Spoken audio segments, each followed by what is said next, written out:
தாடி வைக்கிறோம் இல்லையா, மார்க்கம் சொல்லக்கூடிய முறையில் தாடி வைக்கணும். அந்த தாடி வைக்கிறதுல கூட இப்போ சீக்கியர்கள் தாடி வைப்பாங்க. அவங்க தாடியை சுருட்டி சுருட்டி சுருட்டி வச்சிருப்பாங்க.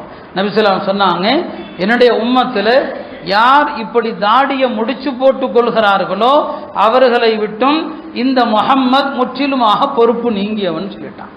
யார் தாடியை சுருட்டி வைக்கிறாங்களோ எனக்கும் அவங்களுக்கும் சம்மந்தம் கிடையாதுன்னு சொல்லிட்டாங்க.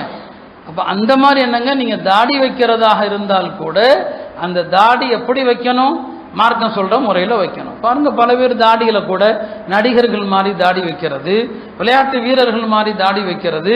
அப்போ இது என்னங்க ஹராம். இதற்கு அவருக்கு தண்டனை உண்டு. மீசையை பெருசாக வைக்கக்கூடாது. நபி ஸல்லல்லாஹு அலைஹி வஸல்லம் மீசையை ஒட்ட நறுக்குங்கள், தாடியை வளர விடுங்கள், இதான் அவங்களுடைய வழிகாட்டுதல். மீசையை ரொம்ப வைக்கக்கூடாது, மீசையை ஒட்ட நறுக்கிடுங்க, தாடியை வெட்டுங்க. மீசையை பெருசாக வைக்கிறவன் என்னை சார்ந்தவன் அல்ல, மீசையை வெட்டாதவன் என்னை சார்ந்தவன் அல்லன்னு சொன்னாங்க.